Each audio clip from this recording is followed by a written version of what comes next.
So for my lesson plan 2, it's going to follow where I left off on my lesson plan 1. So for my context, this is again a 7th grade English language arts class, and this is going to be the third day that they've started their narrative writing unit. They've been reading The Hunger Games as their mentor text to go along with their unit's theme of survival. During our last class for lesson plan 1, we focused on sentence structure and the use of sentence variety in narrative writing. Today we're going to continue our discussion on sentence variety, but also look at the use of active and passive voice in The Hunger Games. And then our next lesson is just going to continue this discussion of sentence variety and active and passive voice in narratives. So in my lesson, I focused on some reading, writing, and language standards. The main reading standards that I focused on was reading in literacy 7.4. Determine the meaning of words and phrases as they are used in a text, including figurative, connotative, and technical meanings. Analyze the impact of a specific word choice on meaning and tone.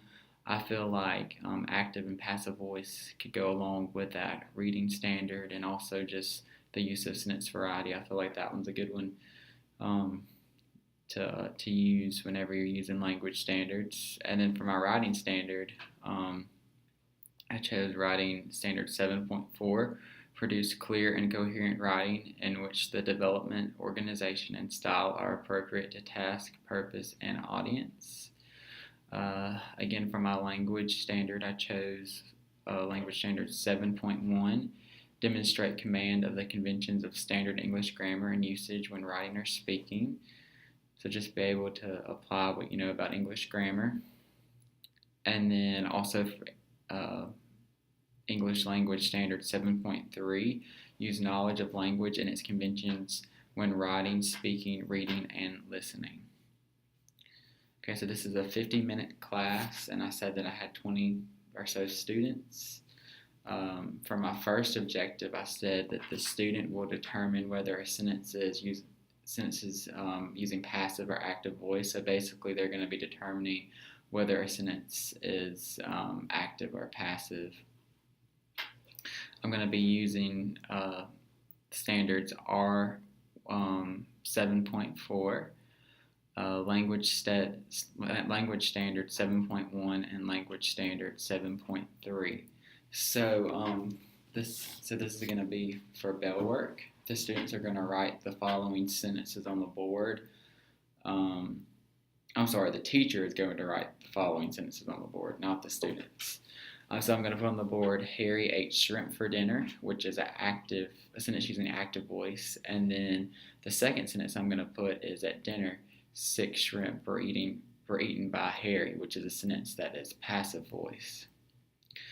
So I'm going to ask the students to write on a sheet of notebook paper the subject and verb of each sentence. And then I'm also going to ask them to identify the prepositional phrases in each sentence, because both sentences have a prep phrase. And then after the students write down their responses, the teacher's going to ask the students to share their answers, and the class as a whole is going to determine what the subject, verb, and prepositional phrase is in each sentence. So I'm going to get their responses through a whole class discussion, and then I'm just going to ask them why emphasis is being placed on the prepositional phrase in the second sentence. I want them to be able to identify the prepositional phrase. I want them to realize that in the second sentence, because it's using passive voice, the emphasis, instead of being placed on the person, which is Harry, it's actually being placed on at dinner, which is the prepositional phrase. So I want them to be able to see this and to see that you can start a sentence with a prepositional phrase. And then I'm going to explain that active voice describes a sentence where the subject performs the action stated by the verb, and then in passive voice sentences, the subject is acted upon the verb. And then I'm going to ask which sentence from the whiteboard is using active and passive voice. So basically, after I explain what active and passive voice is, they're gonna each student is gonna write down on their sheet of notebook paper which sentence is active and passive.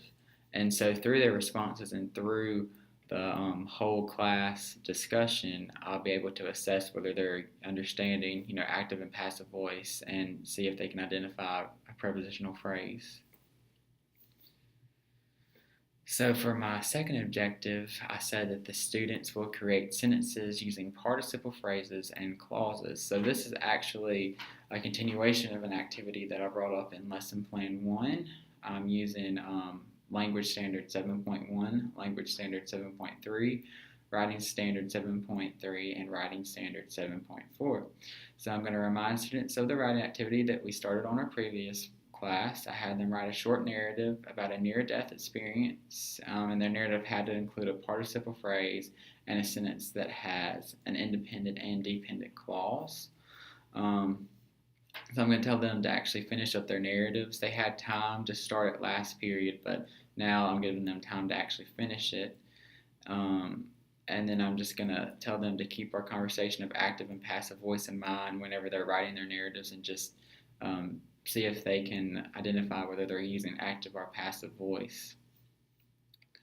And then, so after that, after the students finish their narratives, I'm going to break the students into small groups, and in their groups, they're going to identify whether their peers are using participle phrases, and also to see if their peers wrote a sentence using an independent and dependent clause. So their peers are going to evaluate their writing and see if they're writing sentences with a participle phrase and also a sentence using a dependent and independent clause. And then, so after they do that, I'm going to go around to each group and just ask each group to share a sentence from their group that's a sentence that includes a participle phrase, and also a sentence that uses a dependent and independent clause. So I'm going to get a response from one group. So I'll get, 2 sentences from each group, and it can be from anyone's writing in the group. And then also I'm going to actually write their responses on the board, and then the entire class is going to decide whether, that sentence is actually a participle phrase or a sentence that's using an independent and dependent clause. So again, I'm going to be assessing them by their informal writing, and also by the discussion, to see if they're getting these concepts, through that whole class discussion and writing their sentences on the board. And I'm actually going to see if they can, really understand what a participle phrase is, and also what a dependent and independent clause is.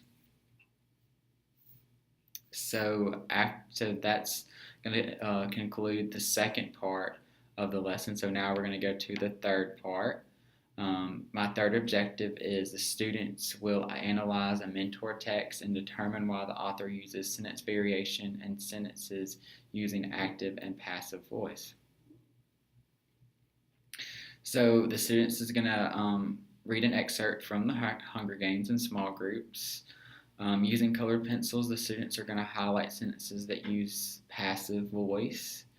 The student will also highlight one complex, one compound, and one compound complex sentence.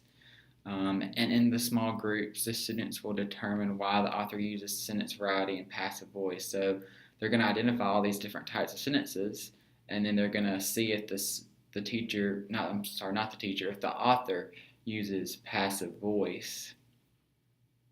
And then I'm going to actually go around to each group while they're working on it, and just evaluate and see if they're staying on track, and just see if they're really understanding this concept, see if they can pick out those different types of sentences, and see if they can pick out a sentence that's using passive voice, and ask them questions while they're doing this to determine if they can understand why the author made those choices.